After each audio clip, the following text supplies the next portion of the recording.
Hello, everyone. My name is Tyler Olsson. I am one of your hosts and also the creative director at Reimagine 2020. Additionally, I am the university program director at MouseBelt, one of the teams that powers Reimagine 2020 virtual events. You're tuned into Reimagine 2020 V2. That is the second version of our virtual events. The first one was back in May. And we had the opportunity then to discuss with and showcase some of our industry partners to hear about all of the new and exciting innovations that were taking place in the blockchain and cryptocurrency space. And we also had the chance to talk with and showcase some of our university students that we have acquired over the last 2 or so years in an effort to give some support to university students that are very interested and eager to learn more about blockchain technology and cryptocurrencies in all of their facets, but may not have the support that they need to study them in a systematic way. And we had a lot of fun with it, so we thought that we would revive the conversation, if you will. This time we want to focus on how all of this stuff is disrupting the system. I think that this would be an opportune time to discuss a little bit of decentralized finance, since that's a hot topic right now. And here with me to discuss it is Norbert Amankwaa, who is the founder and president of the Blockchain Club at KNUST in Ghana, Africa. Norbert, how's it going in Africa, man?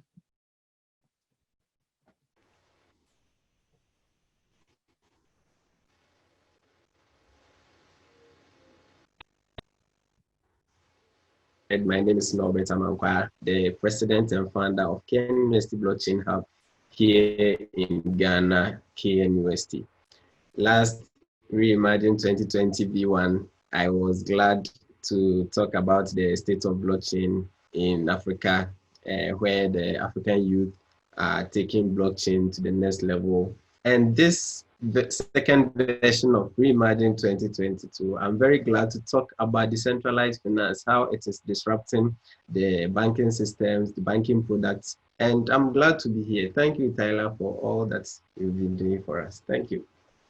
Yeah, man, of course. And Norbert, I would just like to say thank you for being such an active member of the MouseBelt University community. You've been here since the beginning, so I am glad to have you back here to sort of chat a little bit about this today. Before we dive into some of the DeFi craze, I think it's safe to assume that because there's a lot of different people that are in the cryptosphere, if you will, right? A lot of different profiles that you find in the blockchain tech community.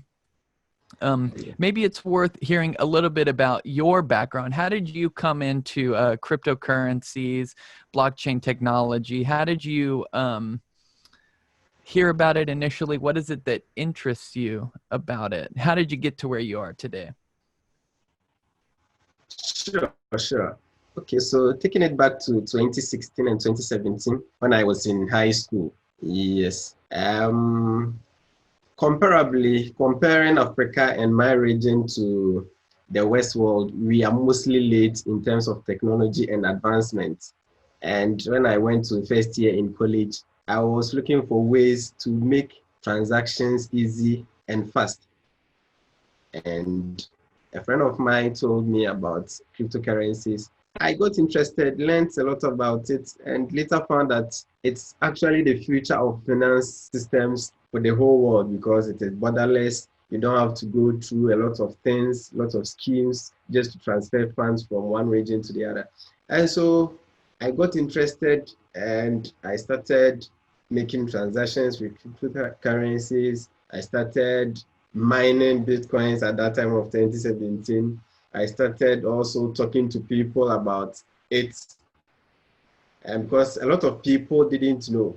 And so through me, right now, I've been able to get 99 members for KNUST Blockchain Hub. All of them are very active, and that is how it came about.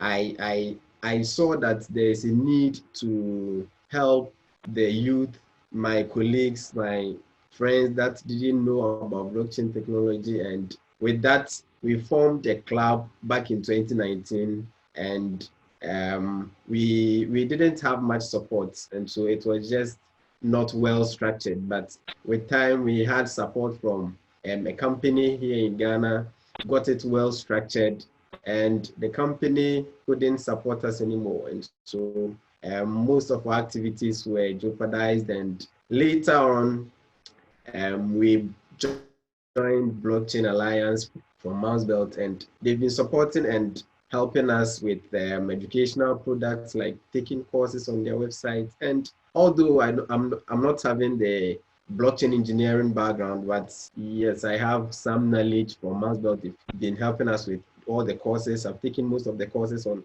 their website. And with that, I've helped them to also learn about blockchain technology. And so it's been roughly 4 years since I got to know about cryptocurrencies and blockchain technology. Thanks. You know, it's always great when we can hear testimonies about people that, I guess, got brought further into the cryptocurrency space because of an initial need, right? What I mean is there's a lot of people that you find, at least over here in the United States, that first hear about cryptocurrencies in the context of making a lot of money, right? And I think that it's not inappropriate to be attracted to this space because of the money, right? Like that's one of the clever economic structures that is built into the technology, right? There's a kind of monetary incentive which sort of draws people into it away from whatever the old paradigm is. But it's always great to hear that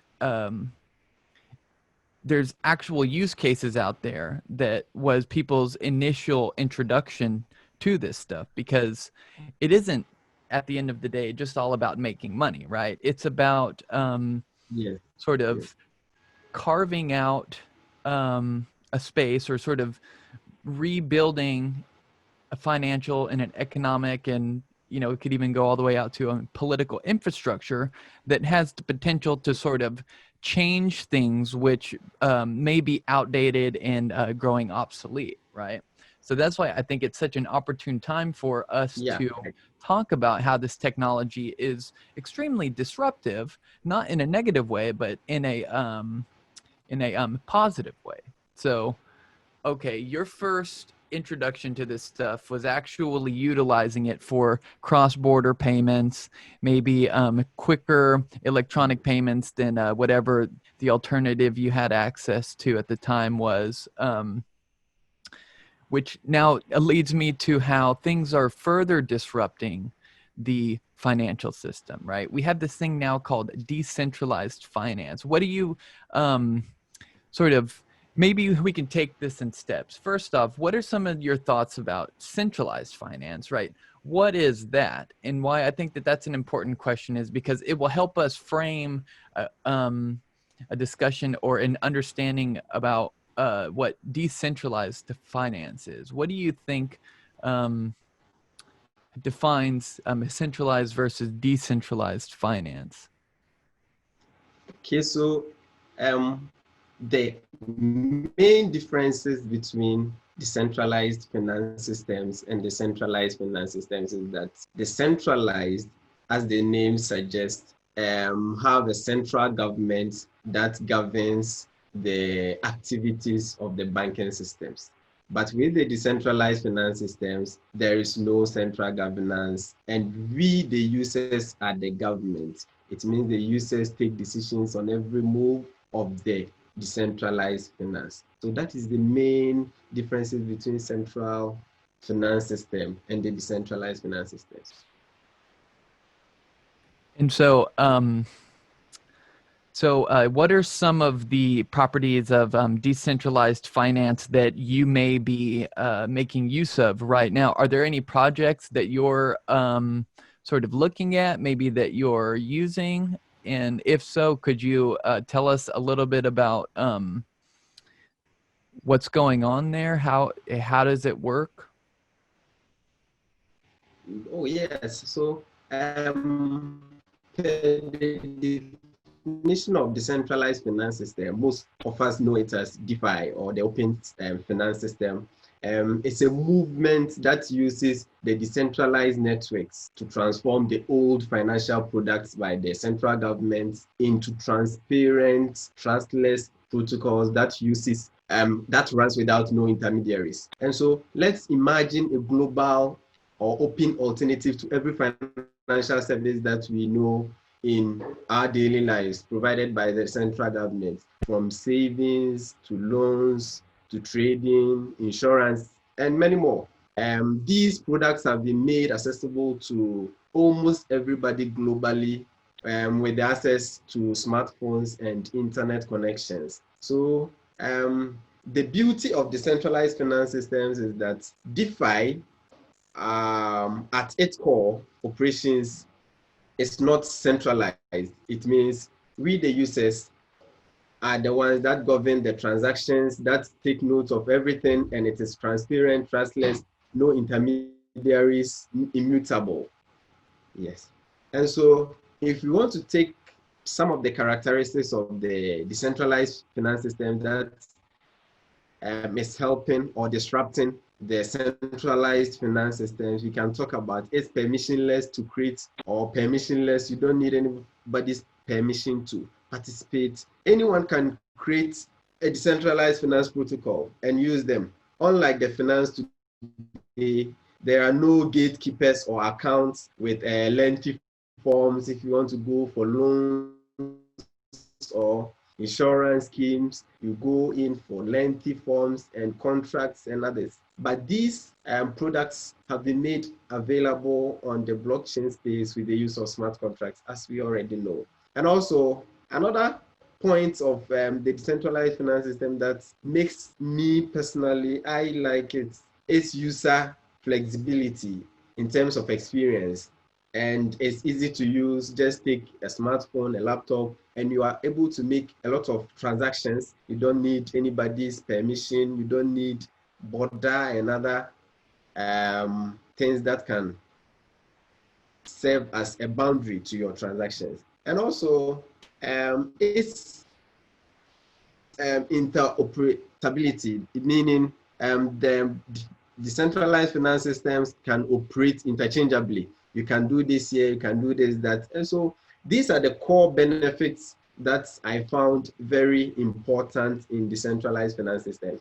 And personally, I have been taking notes of the various DeFi projects lately, and I found that very, very fascinating. It's kind of important that the whole world take notice of this disruptive technology, because taking projects like, okay, let's take it from savings. When we talk about savings, instead of going to the bank, you can just take your phone, find Dharma on the internet. Dharma is a DeFi protocol that gives a percentage interest to everybody in the world, no matter where you are. Just save any amount of money that you want on the Dharma DeFi protocol. So this is a very good financial product built on blockchain technology, and it's all as a result of this decentralized finance system that we are talking about. We can also talk about Voluto, which is also another form of DeFi protocol that serves as a savings for high interest savings account. It's alternative with no lockup period. You don't need to say I've locked up my tokens for a year or more before you can earn. You can withdraw anytime you want. And so these are some of the projects built on the blockchain that is disrupting the central ways of governing the finance systems. I've talked about Dama, I've talked about Voluto. And if you move ahead and talk about how we can also lend or borrow tokens or coins or money from without going to the bank, filling a lot of forms, checking your accounts to see if you can pay back and others. Just this has been made available and easy by platforms like the Compound, like the Aave, which is an open source and non-custodial protocol to earn interest, deposits, and borrow. And so using the CDP, that's the collateralized deposits positions, you can just deposit some of your coins or tokens, and in exchange, you can borrow an amount of coins or tokens, or let's say money.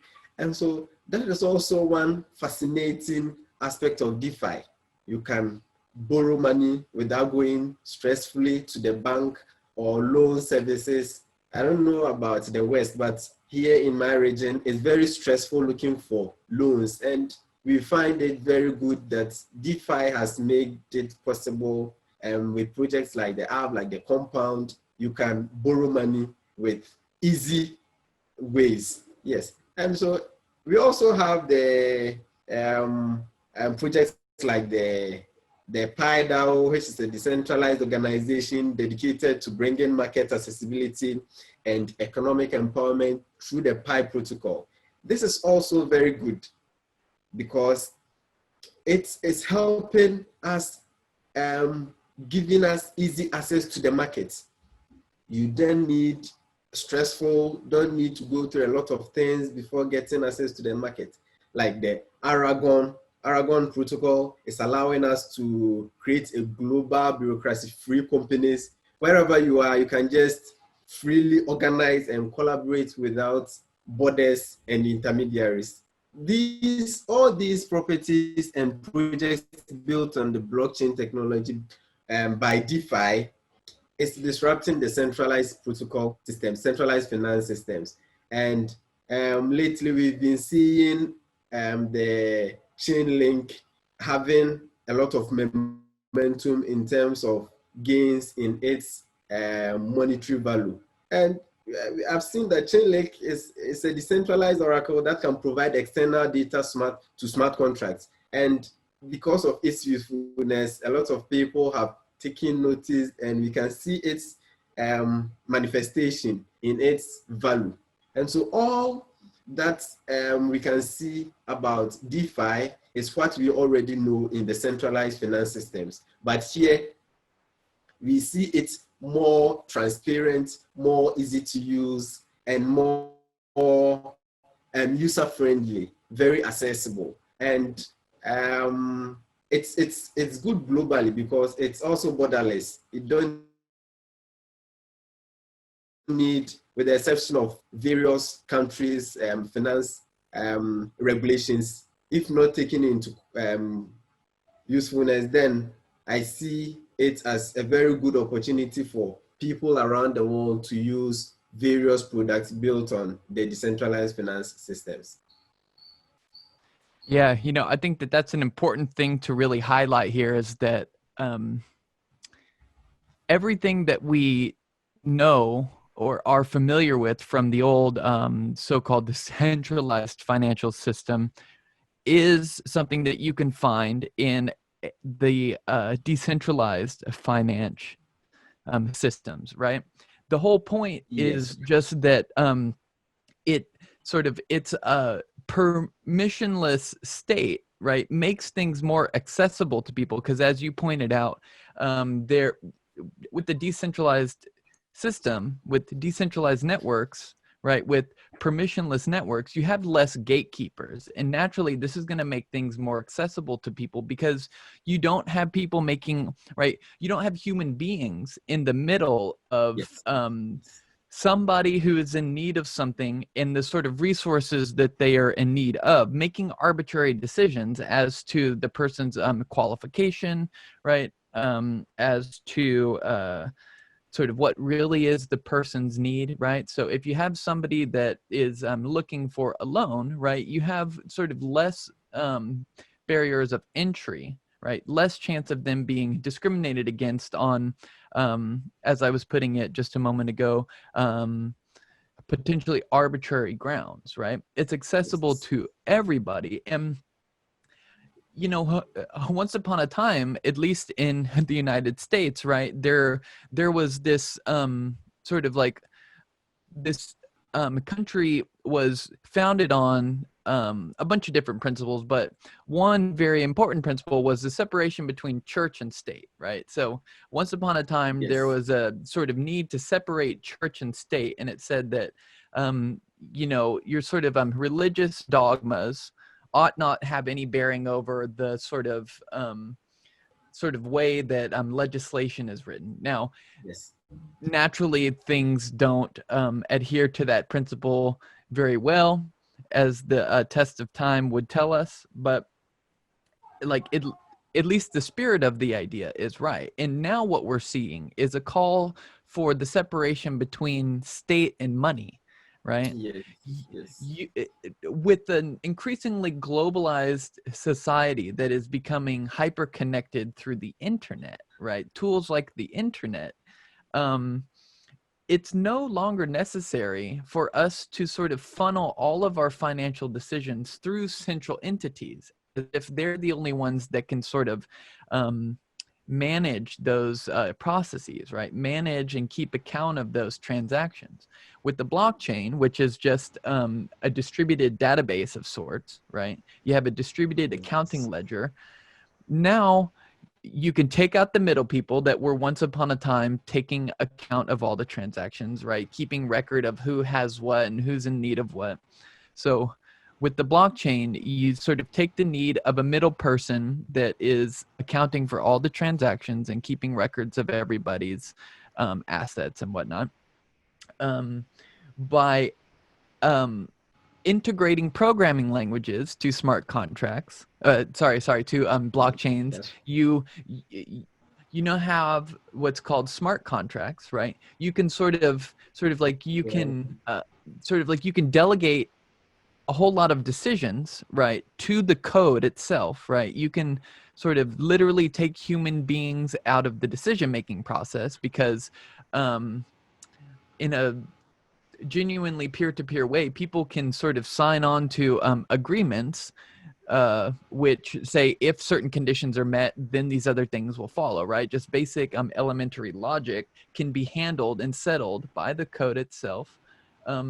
I mean, like, the point that I'm going on about here is that really you're taking out unnecessary human beings from the equation, and setting aside people's, you know, concerns of these sci-fi nightmares where sort of robots take over. I think that this is actually a good thing, because it means that right, for the most part, most of these computer programs, right, software code follows the rules that we program it to do, and as long as both parties have sort of transparent access to what those conditions are, there's really no funny business.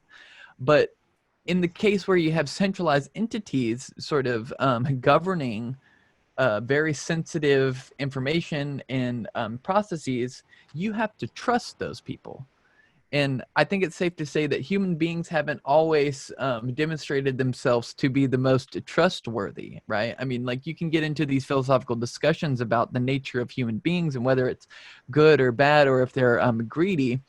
I don't think you have to have a definite conclusion um, in that philosophical context, but the fact is, a lot of people become corrupt when they have too much power. And so this whole Yes. That's notion right.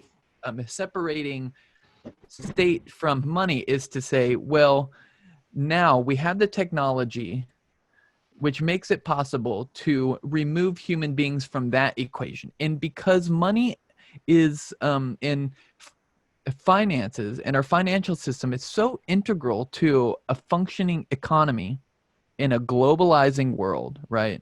It only makes sense that we don't take the risk, right?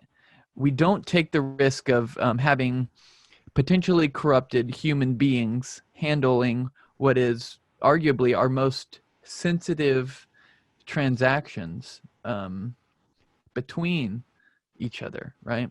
So, I mean, yeah, like you're absolutely right to point out all that you did and the ways in which this is important and disruptive in a very good way. Because everything that we're used to is there. The perk is that it is in a lot of ways safer, at least in the sense that it's trustless, right? This means that a lot more people have access to it, but those people who are participating often have a lot more to gain because we're not paying the computer code, right? We're not paying computers. Um, when you take out the middle entities, there are less fees that have to go to the human beings that would otherwise be taking care of that stuff. And so it just means that everybody that's participating in a decentralized network gets a larger piece of the pie, right? And I mean, that's an Yeah, that's extremely right. bullish thing because it means that there's a lot of incentive, a lot of monetary incentive for people to make use of this. Now, there's a whole separate discussion to be had about some of the security breaches that you find in, I guess, bad code. Do you have any opinions on some of the instability of these platforms that are being built on, for example, Ethereum? Oh yeah. I think recently we had a bug in one of the DeFi projects, and as a result, a lot of liquidations took place and people lost some funds. It can be an instability in the Ethereum blockchain because when a lot of testing are not done to see um, that the code is written correctly and there are no bugs, it means comparing to the centralized systems, then the middleman here is corrupt. And so just as we have a corrupt middleman being a human, that can cause allegations between two people by maybe defending one and causing one harm. Similarly, a bug in a code written on the Ethereum blockchain can also bring a lot of calamity to the chain because these codes are the ones that are serving as the middlemen per the definition of smart contracts. When certain conditions are met, that is when transactions take place for both parties. And so if there is a bug in the code written on the blockchain, it means that even though the conditions may not be met, but still certain transactions will take place and a whole lot of works will occur. And it's good that various projects built on the blockchain will do the code feasibility test to know how properly these codes are written before releasing the mainnets. Do a lot of beta testing, alpha testing to actually test if the code is written properly. And so one of its instability is that it can be very dangerous to people because they can lose a lot of funds when these codes are written improperly. And yeah, if this happens, then it sets its decentralization backwards, and we are not seeing blockchain's full usefulness. If we keep on seeing bugs in codes, then what are we proving to the world? It's similar to if centralized governance, if central banks have their softwares hacked. It's similar to having bad codes in blockchain. And I think people or various blockchain companies should make sure that codes are written properly because these codes or the smart contracts are what are serving as the middlemen in terms of comparing to centralized governance systems. Yeah. Yeah, and that's just another virtue of this, open source mentality is all of this stuff is, well, most of this stuff by that I mean code and the kind of way, the sort of technological underpinnings of a lot of these applications is available to people to go and look at, right? You're sort of free to go and look at it. And now Yeah. that sort of requires of you to be a technical person, right? So like, I'm not saying that one of the virtues is that it's accessible to everybody, regardless of your profile, that you can go and verify it. There's still a there's still a curve here where like a lot of it is experimental, right? And there's going to be a lot of failures, right? You know, a lot of things are going right. A lot of bugs are going to get exploited. A lot of design flaws are going to get exploited. Maybe some sort of back doors that are left open are going to get exploited. And, you know, people might lose money. Things like that are going to happen. But is that novel to this technology? No, right? Many things No. have to sort of Yeah. right? Many things have to go through a lot of trial and error. So the only thing that we can sort of advise, if that's even the right way to put it, advise, right? We're not trying to give advice to anybody, but what I mean to say is it just goes to show that one has to sort of proceed with caution, right? You have to sort of manage your assets, manage your funds accordingly, right? You have to practice proper risk management, so that you don't leave yourself fully exposed to what might end up being something that falls on the sort of bad side of the experimental process, right?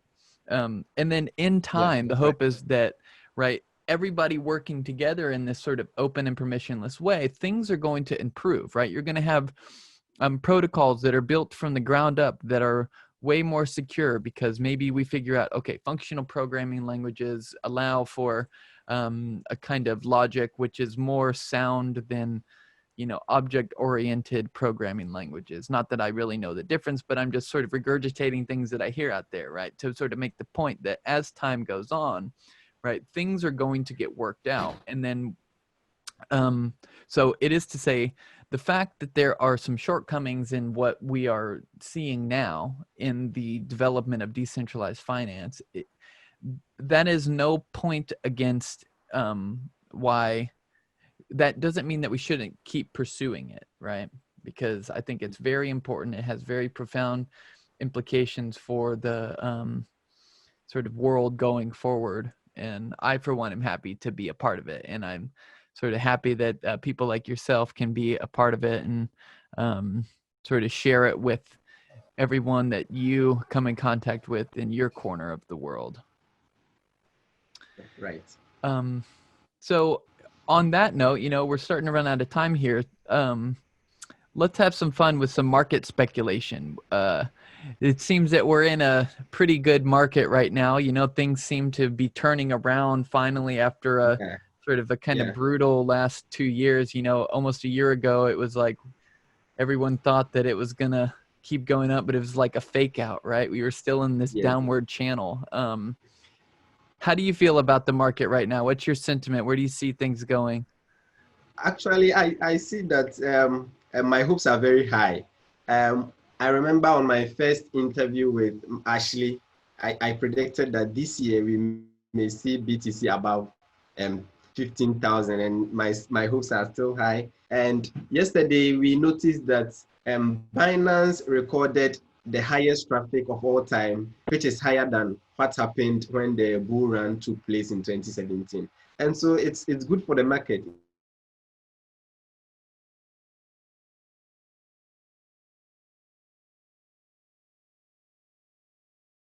A lot of people have come on board, and a lot of people are holding cryptocurrencies. It's good. We see that from the technical analysis, we've headed up, and sooner or later, if not this few weeks, we can see BTC and other cryptocurrencies gain momentum and go higher.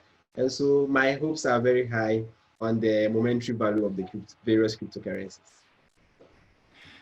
Do you think that we're going to see a continuous downward trend of the BTC dominance, right? You know, we were just talking about DeFi, and a lot of these Yes. things are happening on Ethereum and soon to be on other competing platforms. I think BTC dominance right now is around 57%.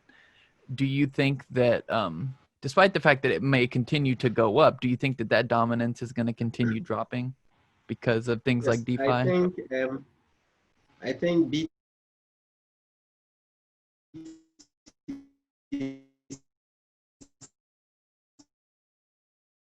BTC Dominance will continue to. People have taken the actual and with the DeFi a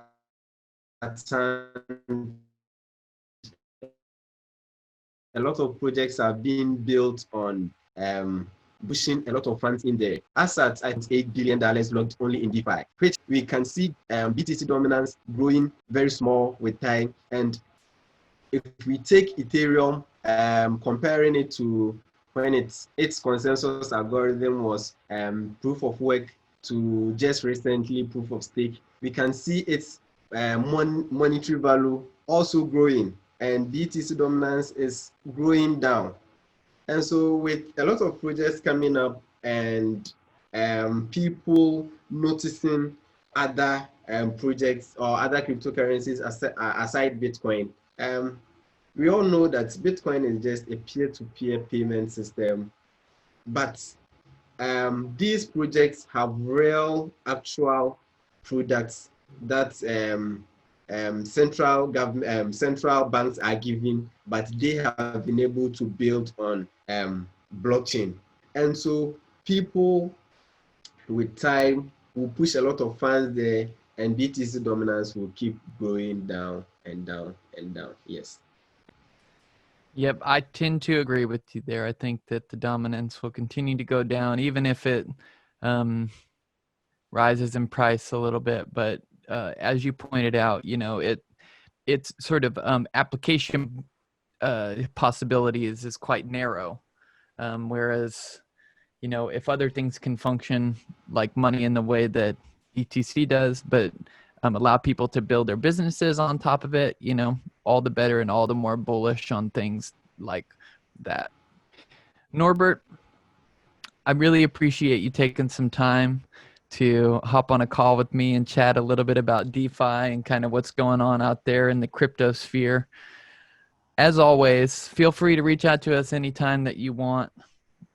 And I hope to have you back for V3 when it comes around. All right.